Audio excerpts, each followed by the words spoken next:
hemos hablado mucho en estos últimos, pues ya casi 2 años de la pandemia de COVID, acerca de cuál es el impacto biológico que tiene, o bueno, el impacto, digamos que a nivel multisistémico pulmonar, a nivel multisistémico de repente por vasculitis que hemos estado viendo en niños, pero quisimos llevar esta interconsulta y poder hablar contigo acerca de qué es lo que está pasando con los niños, o bueno, qué pasó con los niños desde que estaban confinados y desde que perdieron como esta rutina, estando todo el tiempo dentro de su casa con sus papás todo el tiempo. Entonces, ¿cuáles son como estos principales problemas desde el punto de vista de psiquiatría o de pseudopsiquiatría que se identificaron en los niños una vez que estuvieron en casa? Sí, fíjate que, digo, obviamente todo el desarrollo y todo el aprendizaje, o sea, toda la información que recibimos es por medio de los sentidos, ¿no? Entonces, pensemos en un bebé recién nacido, donde, por ejemplo, no ha desarrollado totalmente la vista, donde más bien tiene muy agudizado el oído, el tacto, el sentido del olfato, que obviamente, pues, son bebés, nacen inmaduros. Y entonces, de ahí viene como la famosa estimulación temprana.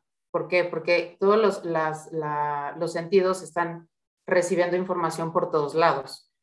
¿Qué ha pasado después del confinamiento o posterior a todo este tiempo donde los niños, desde bebés hasta adolescentes, han tenido que estar encerrados en cuatro paredes y han sido poco expuestos a situaciones comunes como salir a jugar al jardín, como con el lodo, con el pasto, escuchar cosas, niños jugando, obviamente el contacto con otros niños, con otros pares, con otros seres humanos, aunque no sean de la misma edad, etcétera. Entonces, imagínense si un bebé va formando un mundo a través de los sentidos, ¿no? La concepción de un mundo real.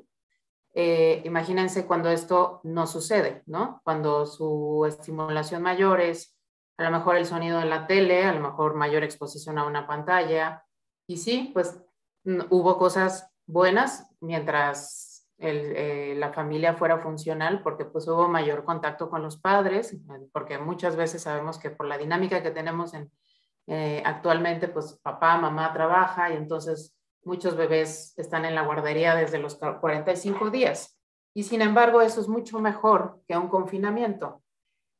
Por un lado, está muy bien el vínculo con la mamá, con el papá, con los familiares más cercanos, con los hermanitos, está muy bien, pero debe de haber una variación o variabilidad en los estímulos, ¿no? No solamente ver la cara de mamá o de papá o de mi hermano, o los 2 metros de jardín, si es que acaso hay jardín, ¿verdad? En Ciudad de México, por ejemplo, pues es muy difícil el acceso a un lugar abierto donde haya como naturaleza, árboles, etcétera, ¿no?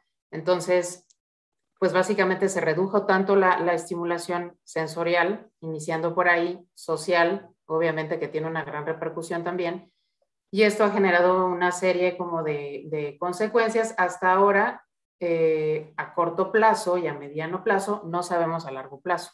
Hay teorías, hay estudios que ya manejan algunas teorías de qué va a pasar después, 10 años, 15, 20, etcétera. Pero bueno, lo que podemos ver ahorita son muchas manifestaciones que tienen que ver desde tu área, ¿no? Sobre todo el sistema de regulación inmune, hasta la parte emocional prácticamente, y de aprendizaje y de conducta, ¿no? Sí, de acuerdo. Y bueno, para nosotros como pediatras sabemos que es como muy importante la parte justo de los primeros 5 años, o bueno, digamos los primeros años de vida en esta etapa preescolar, porque justo es cuando se empiezan a crear como todos estos vínculos sociales con las demás personas y demás. Pero aún así, o sea, dentro de esos 5 años, podríamos hablar de que hay diferencias entre, como tú mencionas, el recién nacido, que a lo mejor el único estímulo que ha recibido son personas que están viendo que tienen cubrebocas, ¿no? Y diferente a lo mejor al niño que pudo haber salido ya 2 o 3 años y que se confinó a los 3 o 4 años, que probablemente lo vive de una forma distinta.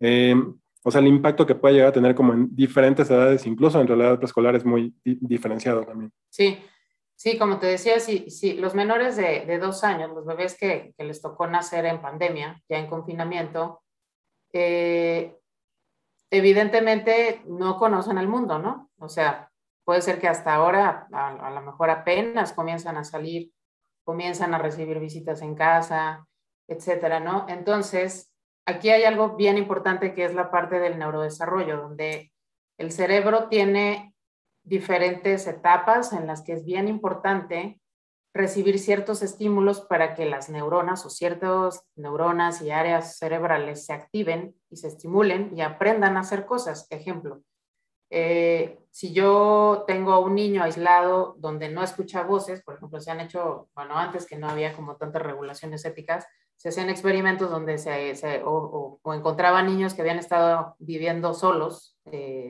como Mowgli en la película de Disney, y pues no desarrollan el lenguaje, por ejemplo, ¿no? ¿Por qué? Porque no hubo el estímulo en el momento que era importante tenerlo, ¿sí? Igual la visión, si yo a un niño que puede ver le tapo los ojos, no va a desarrollar la visión, ¿sí? Entonces, aquí es bien importante que, por ejemplo, los bebés no han conocido el mundo exterior, básicamente no han tenido contacto a veces con niños de la misma edad. Lo bueno de los niños menores de 5 años es como tú comentas, la neuroplasticidad, es decir, si su cerebro es como muy, como si fuera un Play-Doh, donde si es lesionado por alguna razón, a lo mejor al nacer, que tuvo algún problema de asfixia, o bien donde por genética, etcétera, no tiene como desarrollada cierta capacidad. Si tú intervienes y lo llevas a estimulación temprana, a lo mejor a cuestiones como de terapia, ¿no? Terapéuticas, el cerebro va a aprender como a desarrollar esa habilidad o bien a rehabilitarse, ¿no? En ciertas funciones. Entonces, la parte social, o sea, los seres humanos somos evidentemente sociales, así nacemos, y entonces vamos captando señales sociales. Los bebés, si ustedes tienen bebés, supongo que sí porque están viendo esto, pues desde que son muy chiquititos, desde el segundo mes ya nos empiezan a sonreír. Algunos bebés, tú sabes, pues mejor que yo, al nacer tienen como el reflejo que parece que sonríen, pero en realidad es un reflejo, y a partir del segundo mes, tercer mes, ya viene la sonrisa social, que es cuando estás mi bebé hermosa, estás preciosa, y ya empezamos a hacer como muchas ridiculeces y el bebé empieza como a sonreír en respuesta a mi sonrisa y a mi voz y a mis juegos, ¿no? Y el onta bebé, todo eso tiene una repercusión en el cerebro, ¿sí? O sea, simplemente por eso es estimulación temprana, que no tengo que llevar a mi bebé específicamente con alguien que sea especializado en estimulación temprana. La estimulación viene desde el papá o desde el abuelito, o sea, el cuidador primario, o incluso en las guarderías, ¿eh? O sea, no estoy hablando mal de las guarderías, nuestros hijos fueron a guarderías. Entonces, aquí la situación es que, ok, ya normalmente se da esta como intercambio entre papá, mamá, mis hermanitos y demás, y luego sigue, ¿no? O sea, el cerebro quiere más, ¿no? Entonces necesita presentarse, te decía, ante diferentes estímulos, diferentes personas, para yo empezar a modular, o sea, yo niño o niña, empezar a modular mi interacción social, aprender cómo son los otros, empezar a tolerar a otros niños o no tolerarlos, y entonces es cuando empiezas a ver pues, que muerden los niños, que pegan y demás, pues porque están en este ejercicio de tolerancia ante otro estímulo que me está molestando. Y entonces ya viene la maestra o la mamá o quien sea y dice, oye, no se pega, ¿no? Entonces todo esto es un moldeamiento, o sea, los niños se tienen que moldear. Entonces, en conducta, en emociones e incluso en la parte más autónoma del cerebro, ¿no? Que es el sistema nervioso autónomo. Entonces, si el sistema nervioso autónomo es bien importante, no me voy a meter mucho en el tema, pero es bien importante porque es el que regula las funciones más primitivas que tenemos, ¿no? Respirar, básicamente es el que te mantiene vivo y no lo haces conscientemente, ¿no? Entonces, los papás y los cuidadores principales somos los responsables de que ese sistema nervioso autónomo que tiene que ver con la adrenalina, y la adrenalina, recuerden que es la que nos mantienen alerta ante un riesgo, ¿sí? Y hasta cierto punto nos cuida o nos ayuda como pues sí, a sobrevivir, ¿no? O sea, piensen en un ambiente hostil. Y entonces, papá, mamá, si yo estoy llorando porque tengo hambre, porque estoy mojado, me está apretando el calcetín, papá, mamá, abuelo, quien sea mi cuidador principal, tiene que llegar y cambiarme, y entonces, o atenderme y darme de comer, y entonces mi adrenalina va a empezar a bajar, ¿sí? O sea, mi sistema nervioso autónomo se va a empezar a regular y a aprender a estar tranquilo, ¿sí?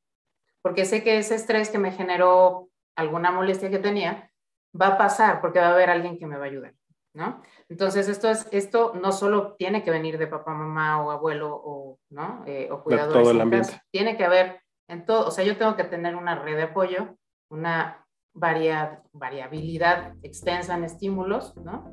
Para que mi cerebro vaya siendo cada vez más flexible y a partir de ahí poder resolver problemas de niño, de preescolar, y ya a la larguísima, pues de adulto, ¿no? Tener regulación emocional, contener, o sea, tomar decisiones asertivas, etc, etc.